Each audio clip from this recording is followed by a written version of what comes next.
አንድ ሙእሚን ኢማኑ ይፈተሻል። አንድ ሰው እምነቱ ይመዘናል። ምድር ላይ ሊቀልድ አልተፈጠረም። ይህንም ቁርአን አረጋግጦ አትሞታል። አሐሲበ ናስ ሰዎች አሰቡ እንዴ አምነናል ብለው የሚተው መሰላቸው? ሳይፈተኑ እምነታቸው ሳይረጋገጥ እውነተኝነታቸው ሳይገለጥ ወርቁ ከቆሻሻው ሳይጸዳ የሚተው ይመስላቸዋል? ይሄ ለቀደምት ትውልድም አልነበረም። ቀደምቶችን ፈትነናል። አላህም እውነተኞችንና ውሸተኞችን እነሱ በሚያዩት መልኩ ለይቶ አሳይቷቸዋል።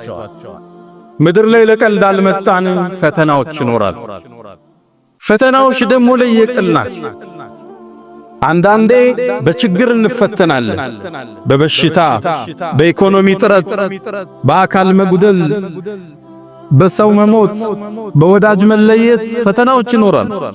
ሌላ ጊዜና ልብ ማንለው ምናልባትም ዛሬ በጥልቀት እንዳስሰው የጸጋ ፈተና አላህ ሀብት ሲሰጥ ፈተና፣ ጤንነት ሲሰጥ፣ ልጆች ትዳር ሲሰምር፣ ስራ ሲሰምር ይሄ ፈተና ነው። ወነብሉኩም ቢሸሪ ወልኸይሪ ፊትነተን ወኢለይና ቱርጃዑን። በመልካምም በመጥፎም እንፈትናችኋለን አለ አላህ። ፈተና ሲባል ችግር ብቻ አይደለም፣ ጸጋም ፈተና። ጸጋ ተሰጥቶ ታመሰግናለህ ነው ትታያል። ችግር ተሰጥቶ ትታገሳለህ፣ ትመዘናለህ። ዲን ማለት እሱ ነው። ዲን በአንድ አንቀጽ ሲቀመጥ ኢነ ፊ ዛሊከ ለአያቲን ሊኩሊ ሶባሪ ሸኩር፣ ሹክርና ሶብር ነው ዲን። አለቅ ጸጋ ተሰጥቶ ሸኩር መሆን ማመስገን፣ ችግር መጥቶብህ መታገስ። ዲን በአጭር ቃል ሲገለጽ እሱ ነቢዩና ሙሐመድ ዓለይሂ ሰላቱ ወሰላም ከማ ዐንደ አልቡኻሪ ምን ሐዲስ አቢ ሁረይራ አንድን ውብ ታሪክ ይነግሩናል። ስለ ጸጋ ያለንን ምልከታ ያስተካክሉልናል። አላህ ፈተናዎችን ሲያመጣብን ነገራቶችን በምን መልኩ ማለፍ እንዳለብን ካላለፍነው የሚጠብቀንን ውድቀትን ጠቅሰውልናል። ነገሩ ወዲህ ነው። ድሮ ከሳቸው መላክ ከክፍለ ዘመናት በፊት 3 ሰዎች ነበሩ ይላል።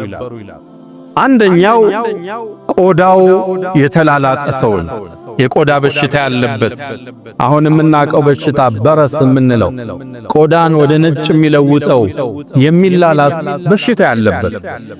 ሌላኛው አቅራ፣ ጸጉሩ ራሱ ጸጉር የማያበቅል አላም ደግሞ ራሱ የሚቆስል ሰው ነበር። ሶስተኛው ደግሞ አዕማ፣ ማየት የተሳነው ነበር። ከዚህ ፈተና በተጨማሪ ድህነት ደግሞ እነሱ ውስጥ ነበር። በሽተኞች ደሃዎችም ነበሩ።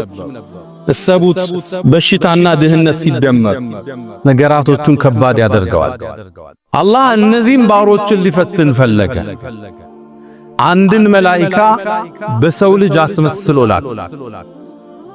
አገኘው ያ ቆዳው የተላላጠበትን ግለሰብ። ኑሮህ እንዴት ነው? ኑሮውን ነገረ። ምን ነገር ቢደረግልህ ያስደስታል? እኔማ አላህ ቆዳዬን ቢያድነኝ ሰዎቹ ሊያዩኝ ተጸየፉ፣ በዚህ ላይ ድህነቴ ብሶቱን ነገር። ይሄ መላኢካም እጁን ደበስ አደረገ። ሰውነቱ ሲዳብሰው ያ የቆዳ በሽታ ሙሉ ለሙሉ ለቀቀው። የሚያምር ገጽታን ተላበሰ። ከዛም በዚህ አልበቃም፣ ፈተናው ሊከተለው። ከገንዘብ በኩል የትኛው ያስደስታል? እኔማ ግመል ነው አለ። ግመል ይወዳል፣ ግመል ማርባት በእነሱ ዘመን ደግሞ ትልቅ የሀብት መገለጫ። የ10 ወር ግመል ያረገዘች ሰጣ። ቆዳው ተሽሎታል፣ አምሯል፣ ገንዘብ ደግሞ ተሰጥቷል። ከዛም ያ መላኢካ ዱዓ አረገለት፣ ባረከላሁ ፊ ማሊክ፣ ገንዘብህን አላህ ይባርክልሃል። እንግዲህ 10 ወሯ ነው፣ ልትወልድ ነው። በእነሱ ዘመን በአረቦቹም ዘመን እንኳን ግመል 10 ወር ሲደርሳት ልጅ የምትሰጥበት ወተት የምትሰጥበት ስለሆነ እንደ ትልቅ የሀብት መገለጫ ነው የምትታይ። ለዛ ነው አላህ ወኢዘል ዒሻሩ ዑጥለት ያለ የቂያም ቀንን ግዝፈት ሲናገር ያቺ የአስሩን ግመል እንኳን ያቺ የናንተ የሀብት መገለጫ የሆነችውን ዙሮ ሚያያት አይኖርም ያለበት ወኢዘል ዒሻር ዑጥለት ከግዝፈቱ አንፃር ካስፈሪነቱ አንፃር ያን ውድ ንብረት ማታዩበት ፈተና ይመጣል እያላቸው የአስር ወር ግመል ተሰጠው ዱዓ አረገለት አደ ወደ ሁለተኛው ግለሰብ አንተስ ችግር ምንድነው? እኔማ ራሴ ጸጉር የለው ቁስል ነኝ፣ ሰው ተጸየፈኝ፣ በዚህ ላይ ድህነት ያለ ፈመሰሐ ይላሉ ነብዩ አለይሂ ሰላቱ ሰላም። ራሱንም ደበስ አደረገው ይሄ መላእክታ አላህ የሚያምር ጸጉር ሰጠው፣ ቁስሉን አዳነለት። ዱዓ ቢያረግለት መላእክታ ያድነዋል አይደል? ለምን በእጁ ነካው? አላሁ ሱብሓነሁ ወተዓላ ሊያስተምረን የፈለገው ትንሽም ቢሆን ሰበብ አድርሱ ማለት ነው። እዚህ ሚንበር ላይ አይተናል። ነቢዩላህ ሙሳ ወንዙን በበትሩ ምታው ተብለዋል። ወንዝ መስታወት ነው እንዴ? በበትር ይሰበራል? ውሃ ነው አይደል? ሰበብ ማድረስ አለባቸው። እዚህ ሚንበር ላይ መሬምን አንስተናል። ስትወልድ ፈሁዚ ኢለይኪ ቢጅዝዕ ነኽላ ከጎንሽ ያለውን ደረቁን የቴምር ዛፍ ገፋ ገፋ አርገው አላት።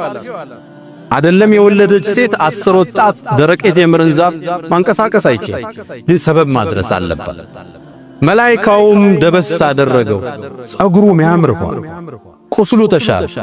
ከሀብት ምን ትፈልጋለህ? እኔማ ላም ወዳለሁ፣ ከብቶች ወዳለሁ። 10 ወር ያረገዘች ከብት ተሰጠ። ልትወልድ ነው። አላህ ይባርክል ብሎ ዱዓ አርጎለታል። ወደ ሶስተኛው መጣ። አይኑ አይመለከትም። ችግር ምንድነው? ምድር ማየት እፈልጋለሁ፣ ዱንያን መመልከት እፈልጋለሁ። አይኔን አላህ ቢመልስልኛል። አይኑን ደበስ አረገው፣ አይኑ ተከፈተ። ከዛ እስከ ገንዘብ ምን ትወዳለህ? ፍየል በጎችን ወዳለሁ አለው። ፍየል ተሰጠው። አላህ ይባርክልህ ብሎት ሶስቱንም ዱዓ አረገላቸው፣ ጸጋ ተሰጣቸው። አላህ እየፈተናቸው እያያቸው። በእነዚህ ግለሰብ ቦታዎች ራሳችን እያደረግን አዳምጥ። ብዙ ዱዓ አርገን የተሳካውልናል። ትዳር እንመኝ ነበር፣ ተሳክቷል። ልጅ አለ ተሰጥቶናል። ስራ እንደ ነገሩ እየሰራን ነው። ከትናንት ዛሬ ተሻለኝ። ዛሬ የምንኖረው ህይወት የትናንት የዱዓችን እስቲጃባ ውጤት ነው። ተሳክቷል። እየኖርን ነው። አነሰም በዛ ጠበበም ሰፋም እየኖርን። ከዛም ዘመናት አላህ ተዋቸው። ጸጋው ተነባበረ። አንደኛው አለ ሸለቆን የሚሞላ ግመል አላህ ሰጠው። ለሁለተኛው ሸለቆን የሚሞላ ከብቶች ሰጠው። ለሶስተኛው ሸለቆን የሚሞላ ፍየሎችን ሰጠው። ሸለቆ የሚሞላ ሀብት የሀገሪቱ ትላልቅ ባለጸጋዎች ትልቅ ሀብት ማማ ላይ ደረሱ። አሁን ለፈተና አላህ ያን መላእክታ ደግሞ ላክ። ሙከራ ሊመጣ ያን መላእክታ ወደ መጀመሪያው ሰው መጣ። ቆዳው ተልጦ ወደ ዳነው ሰው ቆዳው የተላጠ መላእክታ ሆኖ መጣለት ይላሉ ነብዩ አለይሂ ሰላቱ ወሰላም ከማ عند البخاري። መጣናም አንተ ሰው ሆይ አለው፣ እኔ ችግረኛ ነኝ፣ መንገድ የወጣው መንገድ ተቋረጠብኝ፣ ከአላህ ከዛም ካንተ ውጭ ተስፋ የለኝም አለ። የባክህን ሰፊ ነገር አላህ ሰጥቶሃል፣ አንዲት ግመል ስጠይ ቤቴ ልድረስበት አለ። ያመሰግን ይሆን? ያካፍል ይሆን? አላህ ያያል፣ መላእክት ይታዘባሉ። አንድ መልስ መለሰለት፣ አይ አንተ ሰው ሆይ ብዙ ጉዳይ አለብን ነኝ አለው። ብዙ ወጪ የበዛብን ሰው ነን፣ ልሰጥህ አልችልም አለ። ተመልከቱ፣ ካንተ ውጭ የለኝም ብሎታል። የመጀመሪያ አገባ። ሁለተኛ የመጣለት ገጽታ የትናንት ማንነቱን እንዲያስታውስ ነው። ቆዳው የተላላጠ ግለሰብ ነው። ያን ሲያይ ቢያንስ ትናንትን እንዲያስታውስ ነው አላህ የፈለገው። ሁለተኛውን እርከን አለብ። ሶስተኛ አላህ እዛው ላይ ጠየቀው፣ አንተ ሰው ወይ አለው መላእክታውን፣ አላቅህም እንዴ ድሮ እንደኔ እኮ ግን ቆዳ የተላላጠ ነበር። አሁንም ከባድ ፈተና ነው አይደል? አላህ ገለጠለት። በጭራሽ አንተ ሰው አታቀኝም፣ እኔ ታምሜ አላቅም ማለት። አረ ደሃ ነበር ከአላህ አይደለም እንዴ ሀብት የሰጠ? አንተ ሰው ምንድነው የምታወራው? አና ወሪثሁ ካቢራን አን ካቢራን እኔ የተከበርኩ የሀብታም ቤተሰብ እኮ ነኝ። ከቅድማያቶቼ ከቅምቅማያቶቼ የመጣ ሀብት ነው የወረስኩት። ምንድነው የምታወራውን አላቀውም። አራት እርከን አለፈ። የመጀመሪያው መንገደኛ ነኝ ካንተና ከአላህ ውጭ ተስፋ የለኝም ብሎታል። ሁለተኛው ገጽታው እሱም መስሎ ነው የመጣው የትናንት ማንነቱን። ሶስተኛው ታመ ነበር እንዴ ብሎ አስታውሶታል። አራተኛ ሀብት ነበረ ብሎታል። ደሃ ነበርክ ብሎታል። አራቱም ፈተና ሲወድቅ መላኢካው አንድ እንዶ አረገ። እንደምትለው ውሸትክን ከሆንክ አለው ወደ ድሮ ማንነት አላህ ይመልሰው ብሎ ጥሎታል። ተመለሰ ወይ? ዑለማዎቹ ምን ይላሉ? አዎን ዱዓ አድርጓልና ይላል። ወደ ሁለተኛ ወደ ተመሳሳይ ጥያቄ ያቀረበለት አንተ ሰው ሆይ አለው። ወደሱም የመጣለት ጸጉሩ የሌለው ራሱ የቆሰለው ነው መጣለት።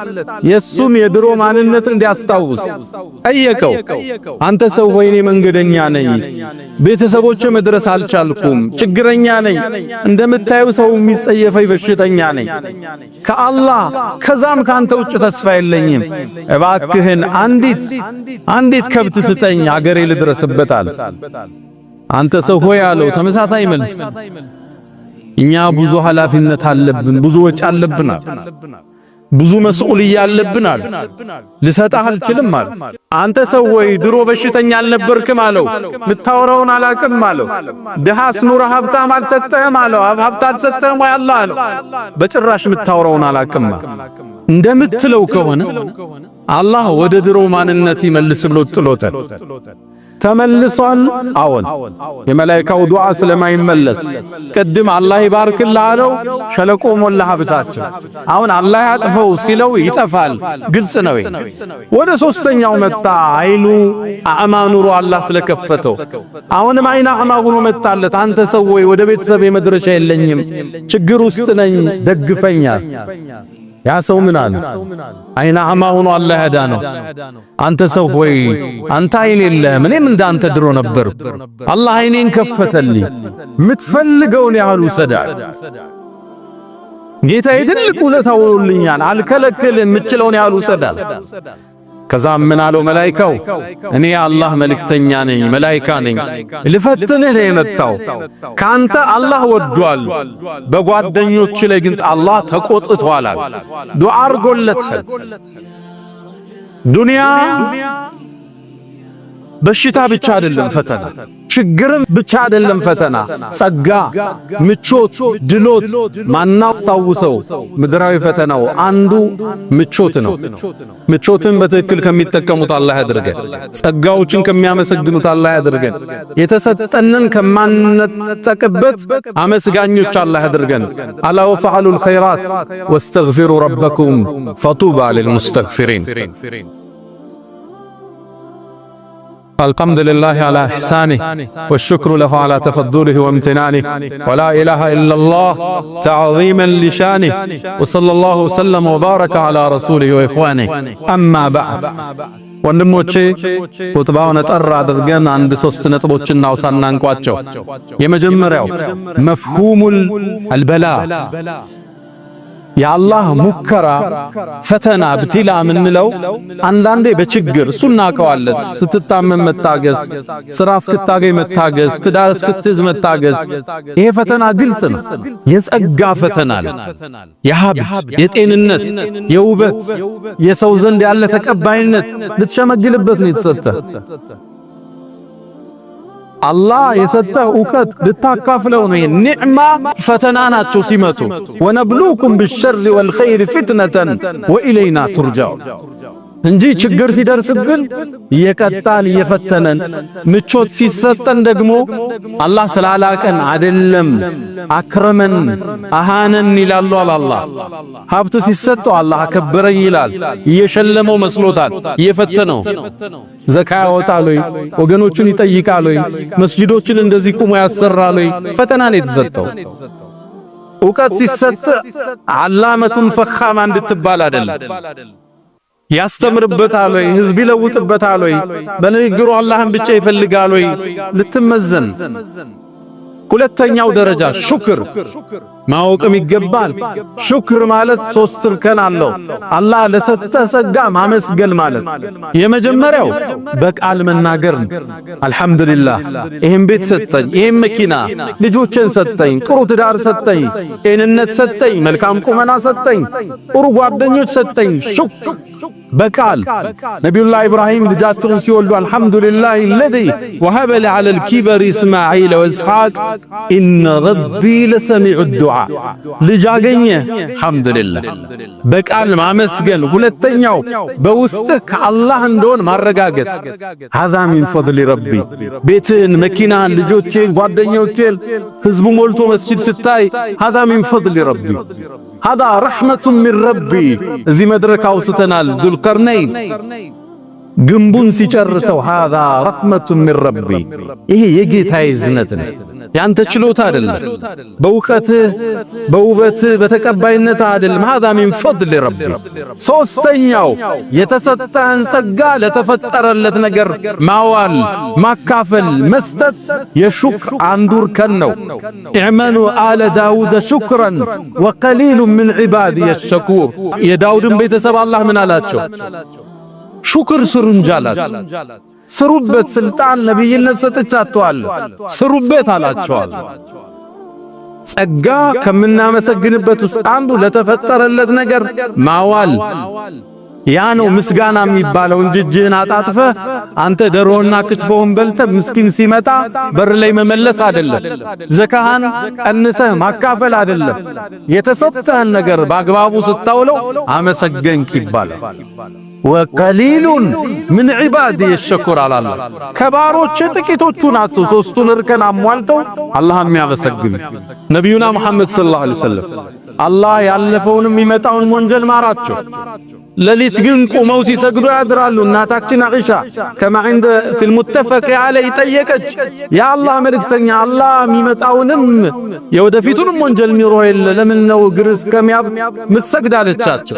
ያ አይሸቱ አፈላ አኩኑ عبدا شكورا አመስጋይ ባሪያ አልሆንም እንዴ? ማረኝ አላህ ናመስግነው እየሰገድኩ እየተለሳ ለተሰጠ ጸጋ በአግባቡ ስታውለው አመሰገንክ ይባል። ግን ይሄን የሚያደርጉት ጥቂቶቹ ናቸው። ሰይድና ዑመር ከዓባን እየጠወፉ ያለ አንድ ሰው ዱዓ ያረጋል። አላሁመ ጀዐልኒ ሚነል ቀሊል ሲል ሰሙት። ከትንሾቹ አላህ አድርገኝ አለ። ያዙት፣ የሐቅ ሰው ናቸው። አንተ ምን አይነት ዱዓ ነው የምታደርግ አሉት። አላህ ቁርአን ላይ ያለውን ነው ማደርግ አላቸው። አላህ ምን አለ ቁርአን ላይ አሉት? ወቀሊሉን ሚን ዒባዲ የሸኩር ከባሮች ጥቂቶቹ ናቸው አመስጋኝ። አብዛኛው አማራሪ ነው፣ አቤቱታ አቅራቢ ነው። የሆነ ነገር እስኪደርስ አላህን ይለምናል። ከያዘው በኋላ ወደዛ ነው የሚሄድ። ይሄን ረስቶታል። ቤት ብሏል ተሳክቷል፣ ትዳር አለ ተሳክቷል፣ ስራ አለ ተሳክቷል። አሁን ሌላ ነው የሚያስበው፣ ይሄን አይደለም የሚያመሰግን። ትንሾች ናቸው ዞር ብለው አልሐምዱሊላህ ልጅ ሰጠኸኝ፣ ትዳር ሰጠኸኝ፣ ስራ አለኝ እንዴ ጤንነት አለኝ አልሐምዱሊላህ የሚሉት ጥቂት ናቸው። ሶስተኛው ነጥብ ሹክር የተሰጠንን ጸጋ ምናስጠብቅበት ብሎ ምናስጨምርበት መሳሪያ ነው። ለኢን ሸከርቱም ካመሰግናችሁ ለአዚደነኩም እጨምራችኋለሁ ነው። አላህን አመስግን ይጨመራል። እንደነዛ ሰዎች ንፉግሁን ትሰለባለህ። ያ ታሪክ የሚያስረዳን ያመሰገነ ተጨምሮለታል፣ አላህ ወዶታል። የከለከለ ተነጥቋል ከአላህ መተባበር። الله كم يمسجنوا تبارك الله أدرجه يا من تحبون النبي محمد صلوا عليه وسلم طول المدى فصلاتكم وسلامكم نورا لكم ويامسكم وبيومكم ولكم غدا إن الله وملائكته يصلون على النبي يا أيها الذين آمنوا صلوا عليه وسلموا تسليما اللهم صل على محمد وعلى آل محمد كما صليت على إبراهيم وعلى آل إبراهيم وبارك اللهم على محمد وعلى آل محمد كما باركت على إبراهيم وعلى آل إبراهيم في العالمين إنك حميد مجيد اللهم أعز الإسلام والمسلمين اللهم أمنا في أوطاننا وأصلح أئمتنا وولاة أمورنا اللهم اجعل بلدنا رخاء سخاء اللهم ابسط علينا رحماتك يا أرحم الراحمين اللهم وحد صفوفنا وألف بين قلوبنا وجعلنا من